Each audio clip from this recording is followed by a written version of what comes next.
Fox College football analyst Joel Klatt is presented each week by MyBookie.ag. Use code NEXTROUND to double your initial deposit.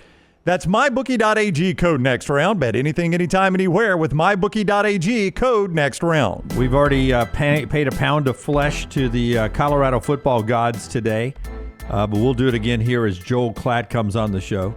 He asked yesterday, where are all the haters now? And I said, I tweeted back at him. I said, I raised hand. I said, right here, man. I was wrong, and what a job to be bowl eligible. Not even November yet. Klatt joins us each week. By the way, that means you're not a hater, though. If you admit, oh no, I was wrong, then you're not a hater. But there are still some out there. I'm sorry, you have to give a sponsor, don't you? No, go ahead. Finish that. No, finish that part. Finish that part.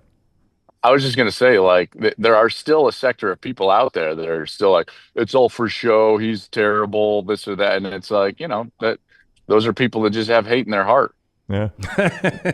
Klatt is presented by. And Lance, this is not Chappelle. Remember what was it? The true.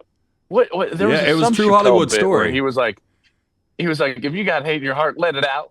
Never mind. MyBookie.ag brings you Klatt. 6 points. Pittsburgh is favored tonight on Monday Night Football. You can play all the games at MyBookie.ag.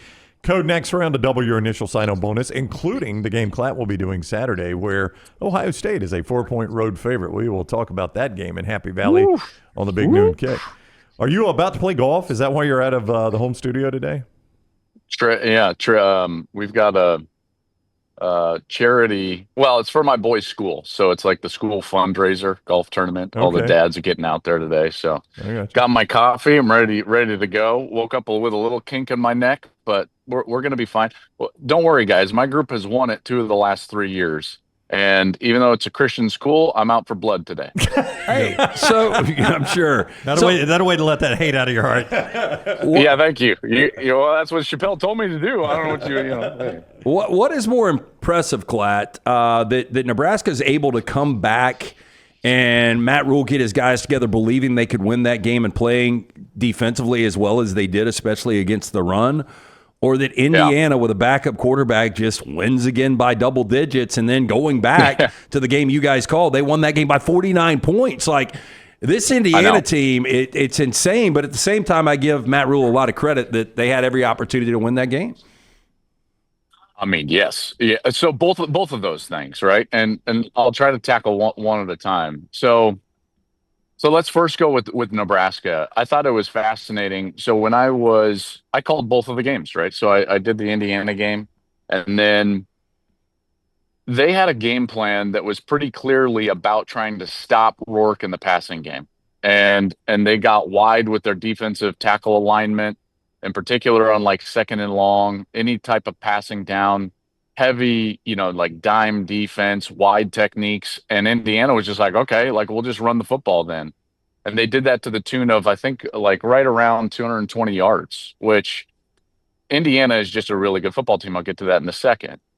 What I thought was fascinating, though, is that when talking to the Nebraska coaches then this week in preparation for Ohio State, it was very clear. Well, first of all, Tony White, who I have a lot of respect for, their defensive coordinator, he gets on and he's like, hey, man, I'm really sorry. And I'm like, why are you apologizing to me, first of all? And he's just like, that's not representative of what we want to do. And I was like, yeah, I know, Tony. Obviously, you want to play better than that. No, and he goes, no. He said, we didn't allow our players to go out there and have any chance at success. That was a coaching failure last week. And I'm like, well, okay, well, now explain further. And he said, we went into the game trying to focus on the quarterback and the passing game.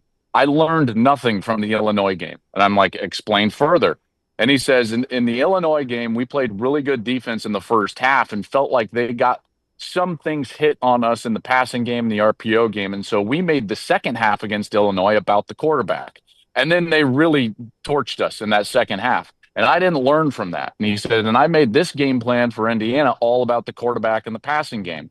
And lo and behold, they didn't stop either. They were able to run the football. Speaking of Indiana, they were able to throw the football, and they got beat by 49. And he said, that's on me. It won't happen again. And he was stern. This is a Wednesday Zoom. And I'm like, okay, relax there, buddy. And he's like, this will not happen again. And here's what I give them credit for is that they went into that game and they didn't have a lot of pressure on themselves. And I think that we understand that, right? I mean, a lot of us thought that Ohio State was going to win the game anyways. But they went in and said, we might go down, but we're going to go down with our best. And their best on the defensive side is stopping the run. And so the entire game plan was about stopping the run. They just got a huge assist by the fact that Ohio State was so stubborn and trying to prove that they could run the football. And that's why all of a sudden it's a tight game late. So a big credit to Nebraska in terms of that realization from the coaching staff and then adjusting for their game plan this week. And then the second part of your question is Indiana, and this would be a shorter answer. Indiana is a damn good football team, guys. They're fundamentally sound. Their system is very good. It's balanced, and that's a top 10 team all day long. I'm surprised that they stood pat at 13. They've got I would say, a tougher game than what many would consider it to be on the outside looking in at Michigan State, because Jonathan Smith has got that team playing a lot better and more tough in East Lansing, and we'll see how they do it in that game. Lance sort of loosely compared them to the Patriots in their heyday with Tom Brady when Rourke's there healthy with them. They maybe don't have a lot of superstars, but they just like do everything. So you're comparing the team that won 9 football games in the last 3 years to the 7-time Super Bowl champions. Here, just I'll let Dunaway take this over. The only thing I said is there wasn't outside of Brady, there wasn't a lot of like players that jumped out outside of that 1 year with Randy Moss. It was everybody collectively playing together, not missing assignments. Okay. You didn't one guy didn't. One guy looked like the next guy. Like it was a vanilla but they're all team. really good players, right? And I think that we would be discounting some of those wide receivers on the outside for Indiana. Like these guys were all conference caliber players at whatever location they were at, whether it's Wake Forest or Ohio or JMU. They've got good players out there, very good players. Is that a real snake? Oh, wow. Holy cow. In California? Yeah. How big is it? Can you show us? It's around his neck. Oh, he brought a snake with him to the golf tournament? No, he's walking I'm at the the ball. coffee shop. Oh, you're at the coffee shop. What is going on? I don't know. Are you in Westlake Village right now? No, man. I live in Newport, Westlake. That's way up north. What are we doing? It just looked like that sports bar that we went to twice. Yeah, to watch the Dolphins play. I remember. Okay, so sorry, I'm thrown up. You were talking about you wanted to compare the Indiana Hoosiers to New England. Yeah, got it. I think that this team. Here's where the comparison I think is correct. When I watch them on offense, they are just relentlessly patient in that they don't have their own agenda in the way that they want to move the football. And unfortunately, in our sport, there is a lot of agenda in the way that plays are called. And Indiana does not have that. There's very little ego. And it's not, we're going to be this or that. They just get up, they look at the defense, and they say, where should the football go to attack this structure of defense? And then that's where the football goes. So it's a relentlessly patient approach to the way that they play on the offensive side. Are you surprised? I still am floored. That was like a real snake. What are we doing? Sorry. Southern rule, you never take your eye off a snake. So as long as it's in the neighborhood, seriously, keep an eye on the snake. Ohio State, a favor going to play Penn State in your game this weekend. Any concern about the Buckeyes' running game? Yes. Going into this thing, are you shocked by those numbers? Major concerns. Yeah. Major concerns. Not just like, it wasn't that great. Major concerns. Largely ineffective for 6 straight quarters running the football, dating back. Now it's going to be 3 weeks going back to the second half against Oregon, and basically since Josh Simmons, their left tackle, left the game with injury, they just have not been able to run the football very well at all. Last Saturday, guys, I don't know exactly how to put this, but think of it this way. They're in a game in which Nebraska has the ball with a chance to win. And they had beat their head against a brick wall trying to prove that they could run the football or fix the run game or whatever with a patchwork offensive line trying to figure out what they've got going on up front. They're in a 4-point game with Nebraska. They've thrown the football twice, 20 yards or more down the field, and both of those throws were touchdowns, by the way. One to Carnell Tate, one to Jeremiah Smith. You look up at the end of the game, and Jeremiah Smith had 4 total targets. Emeka Ibuka had 4 total targets. 2 of those targets for Jeremiah Smith are on the his last 2 of the game was the first series in the second half. Did not get a target after that. And they're running the football for 2.1 yards per carry. Imagine if they lose that game, what we're talking about as far as the play calling and the structure of what happened during the second half. This offensive line is a patchwork now. Zen Maholski, who came in at left tackle for Josh Simmons, was totally ineffective, then went down with injury. So now they're going to have to move a very good guard, Donovan Jackson, probably a top 2 or 3 round pick in next spring's draft. He's got to go out and play tackle. Totally unnatural, has really never done that in his entire career. And they put a guy, Luke Montgomery, that I had to look up in the media guide. When that happens, no bueno. You know what I mean? Like, that ain't good, guys. I am concerned for them this week because they're going to a spot where pass protection is always difficult, even with a really good team and a good offensive line. Do you know why Michigan had to run the football 32 straight times last year in November against Penn State in Happy Valley? Because they couldn't block Chop Robinson. And because of the crowd noise and the silent snap count, because of the way that the silent snap count has to work in terms of the mechanics, those defensive ends, this time Abdul Carter, they get great jumps in their pass rush. It's very difficult to keep that team off the quarterback. That's one of the reasons why they're the top sack team in college football over the course of the last 3 years, and they're going to go in there, Ohio State, with a patchwork offensive line. That is not great, and an offensive line that is largely ineffective running the football. I know it's not the scheme. Chip Kelly has run the football everywhere he's been. I know it's not the running backs. Travion Henderson and Quinshon Judkins are 2 of the best players at their position in college football, and yet you ran the ball for 2.1 yards per carry. One, because Nebraska said, hell or high water, you're going to not run the ball. So that's a credit to Tony White and the Nebraska Cornhuskers. And then the second was just kind of the hard-headedness of Chip Kelly and wanting to prove that they could do it.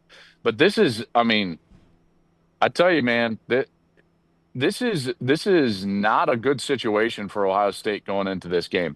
It is 11 o'clock. Fox Big Noon Kick there is where you'll see Klatt and Gus and the All-American Girl from Happy Valley on Saturday. He's with us on the JohnstonRVCenter.com hotline. Klatt presented each week by MyBookie.ag. Code next round to get double your initial deposit when you sign on at MyBookie.ag. I will say this, Brownie. Yeah. Nobody doubles up the sponsor like you. Thank you. You gave the phone line Yep. and the That's right. MyBookie. That was... That's the way we roll. Dunaway, what do you think of that? That was pretty good. It's really well done. It's a must on this show because we try on a very Fox-like budget, with the election coming up. We try to get as much in here as we can. I'm looking forward. I'm looking forward to see what's on the ballot in Ohio and Pennsylvania this weekend. God, I watched that. Oh, man. I watched that Texas A&M LSU game Yeah. and that Cruz All-Red Senate race. Yeah. It was every commercial It was break. just as Everywhere. nasty as the trenches between My LSU Lord. and Lot A&M. of Texas. Everywhere. Yes. Speaking of that game, Yeah. when one team there's a different style of quarterback that's your backup, and he has started 3 games. Yes. What percentage of practice time do you imagine a normal team would devote to? Okay, guys, if they go to the backup, here's what we do. I mean, give me a percentage in a week of preparation, because I think LSU's was 5? 0. I don't know. I mean, it's low. It's low. LSU's was 0, so it's normally like 5 or 10%, maybe. Maybe, but the problem is like you're robbing your defense of an opportunity to prepare for what they would largely see. You saw it, by the way, in the Wisconsin-Penn State game. Bo Pribula comes in, and it's a different style of offense. So Wisconsin, which was largely effective on the defensive side in the first half, loses their effectiveness because Pribula can run the football. then in the LSU A&M game, Marcel Reed can run it, man. He's an incredibly explosive runner of the football. He can equate the numbers. And LSU, it's just such a different game plan. You know, I can maybe prepare for two different guys, but when it's such a different game plan, it becomes almost impossible. And then you get the mistakes that start to happen for LSU, and then all of a sudden the veins start popping out for Brian Kelly, and he's shouting at the holder, and now everyone's mad. And man, that's a difficult position for LSU, because up to that point when they actually brought Wigman out of the game was going how I think a lot of us thought it was going to go. I thought LSU was going to win the game, and they're up 10 in the third quarter. They're doing everything that they need to do to win, and then the combination. The two things kind of right at once. Nussmeier throws a terrible interception, and then all of a sudden Marcel Reed in his first play runs for a touchdown, and now the whole game has changed. The entire game has changed. And now, guys, if you look at that A&M schedule, and I got to credit you, Lance, because you were the first one to bring this up to me. This had to be, 5 Mondays ago, when you were like, hey, look at A&M's schedule, the rest of their schedule. I did it that day. And then I just totally stole your thought and put it out as an original thought of my own on Twitter and on my show about A&M's going to go to the playoff. And now, I mean, guys, they're going to whether they go to the SEC championship game or not, that remains to be seen. But man, this team would have to fold drastically to not go to the college football playoff. And that's a great thing for that fan base. I will say this, and I've said it on your show and I've said it at other places. That fan base has supported their program at the top end of college football for a long time, and they have had nothing to show for it except for an overrated team. And Mike Elko has come in there, and he's exactly right. It's real. And how about the haymakers he threw at Jimbo Fisher in that press conference? Yes. This ain't a fast-talking politician. This is a real program. I was like, holy cow, here we go. And then last thought for A&M is – just pose a question. Is that the best $75 million check ever written in college football history? It looks like I think it might be. Yeah. I do think it's a tricky game in Columbia, South Carolina this weekend for them. Saturday night in Columbia, yeah. I do. Yeah, I that do. defensive front for South Carolina, they have wreaked havoc. Yeah. So. Well, I'll tell you what. One thing we all know, guys, like you can't just go on the road in the SEC. You do not win those games normally. You just don't. You just don't. Thank God they're not in. Thank God they're not in Nashville. They're only going to Columbia. Let me just go ahead and tell you, I would pay the coffee bill to get this Joel Klatt every week. This piss and vinegar Joel Klatt at the coffee shop. He doesn't have the coffee shop music vibe going. This guy's bringing the edge today. Klatt, this is my favorite coffee shop. The coffee is delicious. I'm ready to go. I'm hyped up. Okay, I'm going to apologize in advance because this is going to be a long question. Oh boy! But the simple fact that I can Let's just all take a walk together. The simple fact that I can ask this going into November is a little exciting, though. I'm going to go through the top 14 teams in both polls. And you realistically tell me if you believe, and I'll do it fast, realistically, can these teams win a national championship? Because there's not another year in the history of college football I could ask this question. After every team? Do you want me to say yes or no? And I know that some are going to be obvious. Oregon. Yes. Georgia. Yes. Penn State. Halfway. Ohio State. Yes. Miami. No. Texas. Yes. Tennessee. No. Notre Dame. No. BYU. It's a good team. I mean, just for your hesitation tells us all we need to know. That's a maybe, right? That was a hard no. That was a hard no. That was a hard no. I'm just trying not to get the good Lord rain down on me saying an emphatic no about BYU. A&M. Yes. Ooh. Iowa State. No. Clemson. Yes. Indiana. Yes. Whoa. And then finally Alabama. Uh-oh.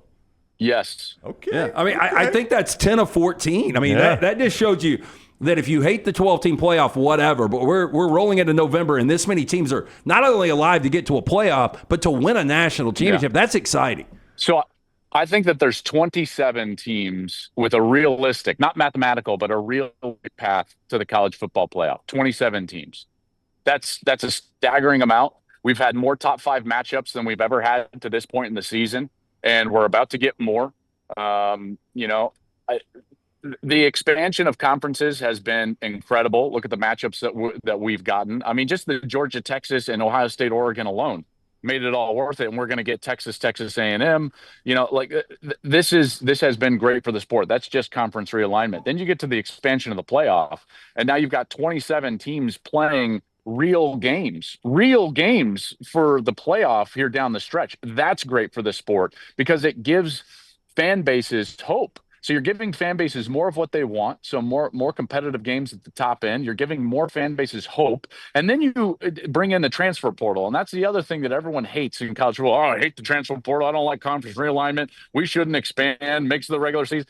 And the portal has now created several different paths to construct a roster that can play quality football. Look at the way Indiana has constructed their roster between them and Clemson, right? It's vastly different. Then you look at the way Texas constructs their roster, and they've supplemented some of those transfers. You look at the way that Georgia's constructed their roster, largely through high school recruiting at the top end. You look at the way that Ohio State has constructed their roster, bringing guys back, that were there, veteran players, and then supplementing in the transfer. Many different paths to become an elite team. And what does that do? It gives fan bases hope. So you're telling me that these 3 things that people lamented as bad for the sport give us more excitement and what we want and more hope for individual fan bases. It has been an unequivocal success, and not just a success, but a giant success. The way that this season is playing out, this sport has never been better. And by the way, it's only going to continue to get better as we get more guardrails in terms of the player movement. We get more guardrails of where NIL money is coming from in terms of this house settlement and how collectives are going to be constructed and how we can collectively bargain with players to protect them from choices not only they make, but also that schools make and coaches make. It's only going to get better. And this season has been my favorite college football season, at least in the last decade. It has been fun. It will continue to be fun Saturday, the big noon kick, 11 o'clock on Fox. Ohio State at Penn State. Klatt, go hit some bombs. Nothing but bombs today, okay? I tell you, man, you gotta dial in your approach shots, guys. That's the whole key. You gotta dial them in. Distance control, playing with trajectory, half follow throughs. Just think Tommy Fleetwood. Bang, has his little halfies. Just throw a little halfies out there. There it is. Yep. See you, Klatt. Thank you for the time. You got it. You're laughing at me. That's fine. That's fine. The halfies. I'm laughing and throwing the thing. Throw some halfies. Great advice. It's good advice. I'll do it next time I play. Hey, and if you use my 10 teams to win a national championship, a little credit this time, okay? Yes, please.